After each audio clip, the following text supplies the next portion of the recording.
Tiger ক্রিকেটে অভাব পাওয়ার হিটারের, এই কথা শোনা যায় প্রায় সব কোচের মুখেই। তবে এবার উল্টো কথা শোনা গেল পাওয়ার হিটিং কোচ জুলিয়ান উডের মুখে। এই English power hitting coach tiger ব্যাটারদের পাওয়ার হিটিং প্রশিক্ষণ দিচ্ছেন হয়নি 10 দিনও। এরই মধ্যে শামীম জাকেরদের শক্তিমত্তা কতখানি বুঝে ফেলেছেন সাবেক এই ইংলিশ ক্রিকেটার।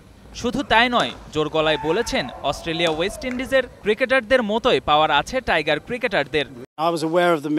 বাংলাদেশে পাওয়ার হিটার নেই এই কল্পকথার সম্পর্কে আমি অবগত। অস্ট্রেলিয়া কিংবা ইংল্যান্ড ওয়েস্ট ইন্ডিজের ক্রিকেটারদের শারীরিক গঠন আলাদা। তাদের চেয়ে টাইগার ক্রিকেটাররা তুলনামূলক ছোট হলেও বিশ্বাস করুন তাদের যথেষ্ট শক্তি আছে। এখন শুধু জানতে হবে কিভাবে সেটার ব্যবহার করতে হয়। 30 আগস্ট থেকে নেদারল্যান্ডসের বিপক্ষে 3 ম্যাচের টি-20 সিরিজ খেলবে বাংলাদেশ। এরই মধ্যে সিলেটে ক্যাম্প শুরু করেছে টাইগাররা। জুলিয়ান উডও আছেন সেখানেই। কখনো প্রো ভেলোসিটি ব্যাট, আবার কখনো গ্রাউন্ডসম্যানদের হাতুড়ি।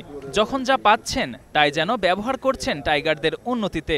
দেখিয়ে দিচ্ছেন কোন ওয়ার্ম আপ কোথায় প্রভাব ফেলবে। আমি আগেও এই হাতুড়ি ব্যবহার করেছি। এটা আসলে ব্যবহার করার কথা না, তবে বেশি ভার তুললে কোন কোন জায়গায় প্রভাব পড়বে সেটা দেখানোর জন্যই এই হাতুড়ি ব্যবহার করেছি। একজন কোচ হিসেবে আপনাকে সবসময় আউট অফ দ্য বক্স ভাবতে হবে।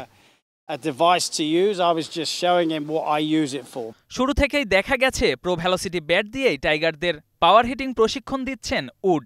এবার জানালেন সেই ব্যাটের বৈশিষ্ট্য। প্রো ভেলোসিটি ক্রিকেট ব্যাটের চেয়ে তুলনামূলক ভারী। আপনি যখন ব্যাটের তুলনায় একটু ভারী কিছু দিয়ে অনুশীলন করবেন, তখন ব্যাট করার সময় আপনার হাতের ওঠানামা আরো পরিষ্কার হবে। এটার প্রভাব এরই মধ্যে দেখা গেছে। It's very overload, but it cleans your, it quickens your hands up, it cleans your swing up.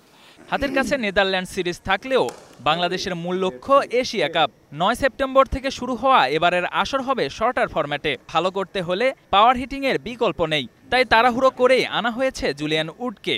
অল্প সময়ের এই দায়িত্বে ক্রিকেটারদের সাথে মিশে গেছেন তিনি। গণমাধ্যমের সামনে জানালেন পছন্দের খেলোয়াড়ের নাম।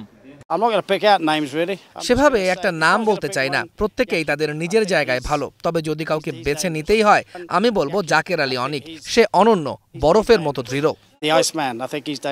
জুলিয়ানের হাতে সময় কম হলেও কাজ করছেন দ্রুত গতিতে।